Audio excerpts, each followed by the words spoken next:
mais um caso de fake news, mas dessa vez não iniciado aí pela extrema-direita, pelas redes, mas por um jornalão, o Estado de São Paulo. Vocês devem se lembrar que na semana passada, a ex-presidenta Dilma Rousseff, que comanda o novo Banco de Desenvolvimento, o NDB, que é o conhecido Banco dos BRICS, anunciou um crédito de 5,7 bilhões em socorro ao Rio Grande do Sul. E poucos dias depois passou a circular nas redes e nos perfis de extrema-direita, a partir de uma matéria do Estado de São Paulo, jornal Estado de São Paulo, assinada por José Fux, dizendo que a maior parte dos recursos do banco anunciados pela Dilma ao Rio Grande do Sul teriam sido aprovados antes de sua gestão na instituição, ou seja, teriam sido negociados e aprovados pelo antecessor da Dilma no banco, que seria o Marcos Troijo, indicado pelo ex-presidente Jair Bolsonaro. O título da matéria dizia: crédito do NDB para o Rio Grande do Sul anunciado por Dilma, como um feito seu, foi aprovado no governo Bolsonaro. E hoje a assessoria de imprensa da Dilma desmentiu a informação numa longa nota onde descreve de onde vieram cada parte dos recursos que totalizam esse 1,115 bilhão de dólares, né, o que dá esses 5,7 bilhões de reais. Então, eles explicam 200 mil de onde veio cada parte. Olha só, a mais nova, né, as operações de concessão de empréstimos são bem mais recentes, nenhuma foi aprovada na vigência do governo Bolsonaro. A mais antiga é de novembro de 2023, a mais nova de março deste ano. Do total de 1,115 bilhão para o Rio Grande do Sul, 795 milhões, ou seja, grande parte, né, a maior parte, 500 milhões do BNDES, 295 milhões do BRDE, são de operações aprovadas em 14 de novembro de 2023 pelo Senado Federal e em março de 2024 pela Comissão de Financiamentos Externos do Ministério do Planejamento. Aí depois ainda destaca os outros 200 milhões de dólares serão investidos diretamente pelo NDB, dependendo de projetos a serem submetidos pelas autoridades brasileiras ao chamado Bancos dos BRICS.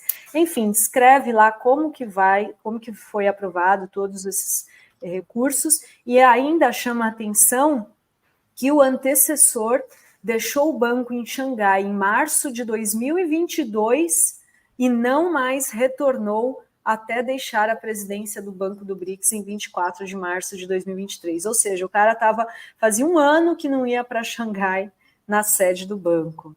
Então, mais uma fake news aí, produzida por um veículo de comunicação. Produzida por um sujeito chamado José Fux, um jornalista do Estadão, que, entre outras coisas, lavajatista, defendeu o golpe contra a Dilma, ele persegue a Dilma, ele escreveu esse livro aqui, A Reconstrução do Brasil, de José Fux. Vejam, prefácio de quem? Esse jornalismo profissional que não tem lado, sabe? Prefácio de Fernando Henrique Cardoso. Vejam o que é o livro. A série especial de reportagens sobre os desafios do Brasil para alcançar o desenvolvimento sustentável, a estabilidade política, o bem-estar social, pós-impeachment, virou livro. A Reconstrução do Brasil reúne as 15 reportagens produzidas pelo jornalista José Fux, repórter do Estadão, os 10 editoriais correlatos publicados no jornal entre setembro de 2016 e janeiro de 2017. Vocês acham que eu preciso dizer mais alguma coisa sobre a reportagem e a credibilidade dessa reportagem? É um porta-voz do Estadão, do que há de pior no Estadão, que perseguiu a Dilma e apoiou, foi a favor do golpe de Temer, escreveu um libélulo com prefácio de Fernando Henrique Cardoso, que participou à época daquele golpe, para dizer que estavam falando em reconstrução do Brasil, ou seja, olha, acabou a era Lula. Esse cara fica fazendo postzinhos no Twitter elogiando aquele jornalista Guzzo, que foi condenado agora, sabe? Eles ficam trocando figurinhas ali. Só que é um jornalismo profissional. Ei, Laia, viu? Pois é, jornalismo profissional, Felipe. Eu não vou nem comentar, Adri, porque o Renato já deixou todo o comentário pronto aqui. Se você imagina mesmo que existe a tal isenção e consegue enxergar em alguém na mídia tradicional, de também mainstream, essa isenção, ou você está desinformado ou é muito ingênuo. Porque aqui o tempo inteiro a gente fala sobre isso. O tempo inteiro o Renato está batendo nessa tecla. Mas se você ainda acha isso, eu te recomendo um livrinho que fala sobre isso. Chama-se Teoria do Jornalismo e é de minha autoria. Tem um capítulo só sobre isso, isenção jornalística, a famosa objetividade, a teoria da objetividade. Está lá. Né? Eu vou tentando, eu nem quero falar muito sobre o assunto, porque senão vira um nepotismo, porque eu falo nisso desde o livro é de 2005, tem quase 20 anos. Há 20 anos eu venho falando no que a teoria do espelho, que é uma das teorias do jornalismo, de que o jornalismo só, né, seria o espelho da realidade, é uma grande falácia vendida por esse José Fux da vida. Esses caras que tentam vender como imparciais, isentões, como representantes de uma objetividade jornalística que nunca existiu. Inclusive, por quê? O cara que, teoricamente, teria inventado o lead ou a objetividade no jornalismo, né, em 1922, que é o Walter Lippmann, no livro The Public Opinion, ele deixa lá muito bem claro que o lead vem não para transformar os jornalistas em objetivos, mas sim para reconhecer que eles são subjetivos. E como eles são subjetivos, o método é que tem que ser um pouco objetivo para amenizar a subjetividade dos jornalistas. Está claro isso conceitualmente? Porque é disso que o Walter Lippmann está falando quando o lead é criado nos Estados Unidos. É disso que ele está falando.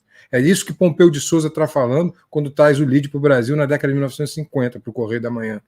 É disso que esses jornalistas estão dizendo quando teorizam sobre a objetividade. A objetividade no método acontece porque a subjetividade é inerente ao ser humano. Inclusive ao jornalista, obviamente, porque me parece que ainda é humano. Alguns nem são tão humanos assim, mas me parece que não há um sinal de humanidade neles. Mas são humanos, então, portanto, subjetivos. E aí o método é que tem que ser objetivo. É isso, gente. Eu estava olhando aqui os tweets do Zé Fux. Há uma hora ele colocou o seguinte tweet: a direita sensata tem de se unir para tirar o PT do poder, diz Luiz Felipe Dávila. Para cientista político, ele chama de cientista político um cara que é político. Que foi candidato. Foi candidato, foi pretenso candidato do Novo a presidente da República. Será um desastre se estiver dividido em 2026 e esquerda retrógrada seguir no governo. Confira a entrevista que produzi para o Estadão. Aí ele tuita 2 vezes isso, tão vigoroso que ele quer ser com a esquerda retrógrada. Então, é esse sujeito que inventou essa fake news. Então, cobrem o Estadão, pau nele, pau no sentido figurado, evidentemente, mas, assim, o sujeito tem que ser cobrado pelo que faz. Não vem com esse papinho furado, eu sou jornalista profissional. É isso aí. Ele é profissional e deve ter graduação, né, Felipe? Espero. Olha só.